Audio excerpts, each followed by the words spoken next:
Welcome to the deep dive. Today our focus is on the Sahel and West Africa, a region that has seen a really dramatic and accelerated reconfiguration of power, security, and threats. And this is all just over the last 2 weeks, in early to mid-November 2025. That's right. We're navigating a very complex field here. It involves major new military pacts, this existential terrorist expansion, and some really severe geopolitical friction. So our mission is to synthesize the most crucial events, really focusing on Mali and Nigeria. Exactly. We want to extract the critical facts, identify the perspectives of the key decision makers, and, analyze what these shifts really mean for you, the well-informed listener. This deep dive is designed to be your shortcut to understanding and accelerating crisis without getting lost in all the noise. And the speed and thoroughness of this analysis are powered by Stylo News, our research engine. But before we delve into the details, we do want to thank our sponsor, ProWave AI. And as you listen to this analysis, just know that the multidimensional information we synthesize is drawn directly from that AI-powered news application, Stylo News. It's built by veteran intelligence professionals, and it's absolutely central to how we deliver timely, verifiable intelligence. We'll give you a more detailed look at how that technology works a bit later, but for now, let's jump right into the strategic pivots happening on the ground. Let's begin with the patterns of regional reconfiguration. Specifically, this new military bloc that has captured a lot of headlines. The Alliance of Sahel States, or AES. Okay, let's unpack this creation. On November 9th, 2025, Mali, Burkina Faso, and Niger formalized the creation of a unified military force. This is a profound statement of intent. It is, and the details matter. Sources project this new force will comprise a substantial commitment of between 5,000 and 6,000 troops. Wow. And crucially, it's founded on the promise of integrated command structures, intelligence sharing, and coordinated operations across their shared, very porous borders. So from a local perspective, this is a clear declaration of sovereignty and self-reliance. It's intended to entirely supersede and replace the presence of former French, U.S., and other foreign military forces that have been withdrawing. Absolutely. We saw the defense leadership, Nigerian Prime Minister General Abdurrahmane Tiani, Malian Defense Minister Sadio Kamara, and Burkinabe Defense Minister Celestine Simpere, all emphasizing mutual cooperation. The goal is to handle these cross-border insurgencies themselves. The challenge, however, must be immense. It is a mammoth task. Integrating 6,000 troops from 3 distinct armies, each with different training doctrines, equipment, and command cultures. It's a huge undertaking, even with shared political will. The success of the AES will rely entirely on whether they can move beyond a political agreement to, true operational fusion. And this search for new security architectures isn't just internal, is it? We've seen Mali make a really dramatic strategic shift in its international alliances, away from both the, stuttering Russian assistance and its previous Western partners. Yes, and the clearest sign of this was Mali hosting its first ever defense expo, BAMX 25, which was held from November 11th to the 14th. What's fascinating here is that the primary participants were Turkish defense firms. That's right. Mali is specifically seeking advanced technology, like drones and armored vehicles, which signals a definite strategic pivot towards Turkey. This isn't just about diversification. It's a calculated choice, and it seems to be based on Turkey's model. So what makes Turkey a better fit strategically than, say, Russia, which Mali had previously leaned on quite heavily? The sources suggest 2 things. First, Turkey has proven success with battle-tested drone technology, specifically the Bayraktar line. That provides the critical intelligence, surveillance, and reconnaissance, the ISR, that the U.S. withdrawal severely limited. Okay. And second, Turkey generally offers these advanced capabilities with fewer political strings attached than Western powers, which often demand reforms or certain political access. This allows the AES leaders to prioritize their immediate security needs without having to negotiate on their internal political structure, which is a key desire of these new juntas. So, as the AES attempts to build this new self-reliant structure and diversify its partners, we have to address the primary issue, which is the intensifying and, expanding core security threat. Indeed. While the AES is forming, the jihadist front is not waiting. The primary pattern we observe is the intensification and expansion of major transnational groups. We're talking JNIM, the Jama'at Nusrat al-Islam wal Muslimin, which is the main al-Qaeda affiliate in the Sahel, as well as other al-Qaeda affiliates and the Islamic State offshoots like ISWAP and Boko Haram. Let's start with the devastating local impact in Mali.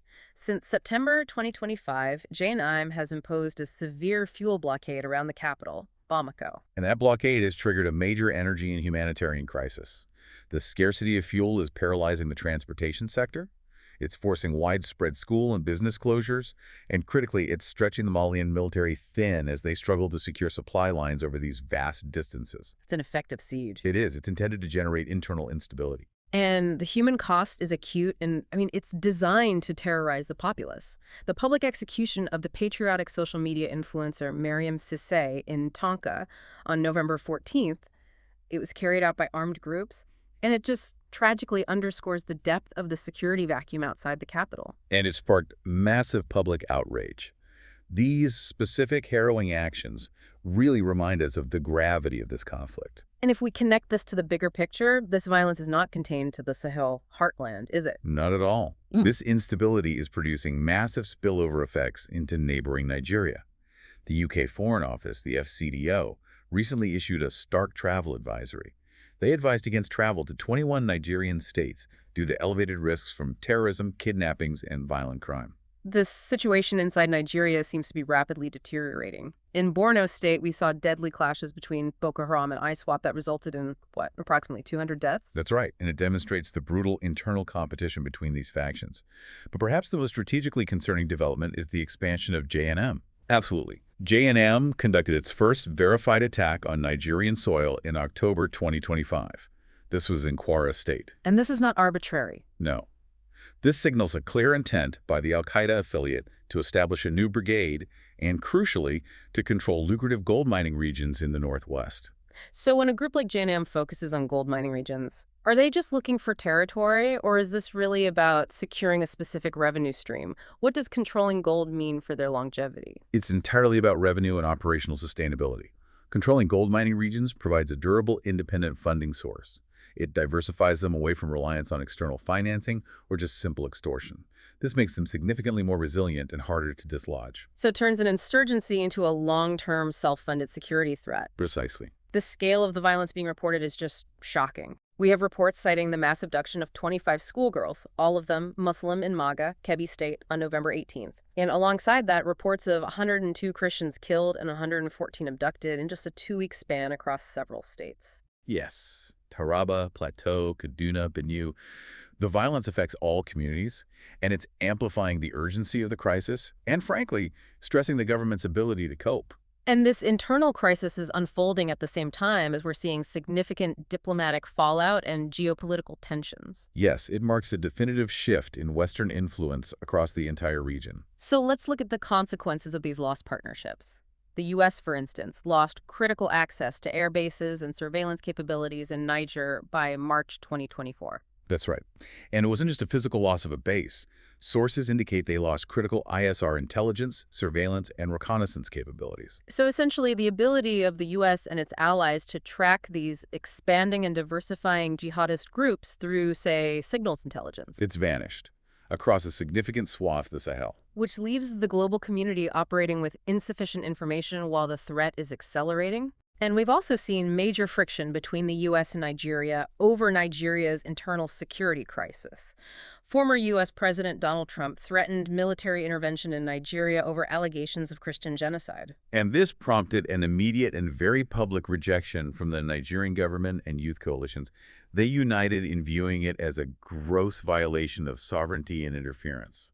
But what's crucial here is the geopolitical maneuvering that followed. Go on. The Russian Foreign Ministry was quick to step in and condemn the U.S. threats using that exact same violation of sovereignty angle. It's a classic diplomatic maneuver. Russia is exploiting the heavy-handed approach of the U.S. by opportunistically championing the sovereignty argument. And thereby potentially winning diplomatic points with regional leaders in Abuja and elsewhere. Yes. On the African side, the response has been consistent, right? Calls for immediate unity. Yes, the African Union called for immediate, coordinated action to combat terrorism, emphasizing the necessity of strengthened regional cooperation above all else. And similarly, UN Secretary General Antonio Guterres urged the Sahel states to set aside their political mistrust and unite on intelligence and security cooperation. Everyone agrees on the required outcome, a unified fight. But these political divisions, especially between civilian and military-led governments, they remain the primary impediment. Given this complexity and the acute need for action, our sources have identified two primary competing courses of action that are being proposed. It reflects a deep strategic debate within the region. Of course, one leans into the hardline approach, enhanced military action and coordination. This path is championed by the AES military formation itself, by bilateral military collaborations like those discussed between Nigeria and Mali, and by Nigerian President Tinubu's strong public commitments to securing his nation. This path emphasizes integrated command structures, the deployment of that 6,000-strong African solution, and a complete rejection of negotiating with terrorist entities. But the alternative, course 2, offers a very different path forward. Yes, dialogue and negotiation. Regional experts, particularly those cited in publications like OSTAF, suggest that, given the failure of purely military solutions over the past decade, dialogue with groups like JNI might be a necessary, albeit painful, component of any resolution. And the argument for that dialogue is that it allows the state to address the underlying ethnic, local, and economic grievances that feed recruitment into these groups. Exactly. If you only fight the violence without addressing the poverty or the perceived government neglect, the recruitment cycle just continues unabated. It is important to note the counterpoint here, though. The Malian military junta currently rejects the idea of negotiating with jihadist groups. They're preferring to pursue that hardline military approach. And this fundamental disagreement really highlights the internal tension within the AES bloc and the ECOWAS states. We can also gauge the broader source sentiment based on the coverage we analyzed. There is overwhelming support for what you could call regional sovereignty. Sources like Maliak 2, Almanar, and the Daily Post Nigeria consistently present the AES formation and the rejection of U.S. intervention as positive, vital steps towards self-determination. But conversely, there's a very strong sentiment of concern over democratic decline, particularly focused on Nigeria. Civil groups like Nigeria Unite have petitioned international bodies, warning that this rapid democratic erosion is directly linked to the worsening security threats. Arguing that political fragility is feeding the crisis. Exactly. So, knowing all this, the competing strategies, the strategic landscape, what should you, the informed listener, be monitoring in the coming weeks to understand where this situation is headed?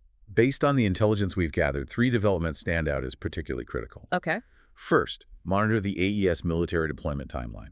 That promised 5,000 to 6,000 strong unified force needs to demonstrate not just political existence, but actual operational effectiveness on the ground. So its deployment timeline and its initial success at border security will be the first major indicator of whether this self-reliance model actually works. Second, pay close attention to U.S. congressional action.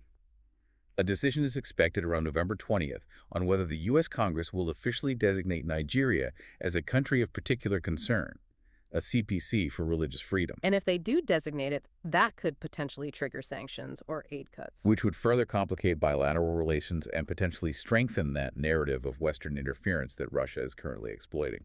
And third, we must continue to monitor jihadist movement and expansion. The specific focus needs to be on J9's attempts to consolidate control over those gold mining regions and the risk of spillover into coastal West African states. We're talking Benin, Togo, Côte d'Ivoire. Their success in this expansion will be the true test for the newly formed AES and for Nigeria's security forces. And this depth of analysis, gathered and synthesized in real time like this, is only possible due to the engine behind our deep dive, Stylo News. That's right. For those looking to manage information overload and gain this level of strategic awareness, we want to explain the technology that facilitates this. Stylo News is an AI-powered news application. It's available on mobile and computer, and it was specifically built by veteran intelligence professionals. And it allows you to download and customize personal intelligence-style briefs instantly. The application works by gathering and normalizing over 250 different feeds. That includes traditional news, social media, forums, and even video captions, all in real time and across more than 20 languages. So when you ask a natural language question, Stylo uses advanced technology, specifically vector search combined with RAG, or Retrieval Augmented Generation, to provide an immediate definitive answer. Think of RAG as a kind of high-speed library assistant that instantly cross-references its massive data pool to give you a concise answer, and it comes complete with link citations so you know exactly where the intelligence comes from. And that process returns source-linked answers in under 1 second. Key features for the busy professional. include the location AI bot for pattern-of-like analysis, multilingual intelligence that handles all the translation and triage, custom event search for generating share-ready reports, and a strategic watch list for tracking global trends continuously without missing a beat. It really is the ultimate intelligence platform for the intensely curious learner. You can subscribe to Stylo News today. Just visit www.stylonews.com, where you can start a 7-day free trial and get AI-powered news on demand. That's www.stylonews.com. As we conclude today's dive, here is a final thought for you to consider. The rapid shift in security alliances in the Sahel signals that African leaders are betting heavily on regional self-reliance and on diversified partnerships, like that with Turkey, to solve these complex local security problems. The crucial question then is whether this new framework, the 6,000-strong AES operating under a sovereignty-first mandate, can achieve stability where decades of foreign intervention and previous regional efforts failed, or if the competing threat of the resource-driven jihadist expansion will simply overwhelm it. Thank you for joining us for this deep dive. We welcome your requests for future deep dive topics. Follow Stylo News on your favorite social media platforms for continuing updates and analysis.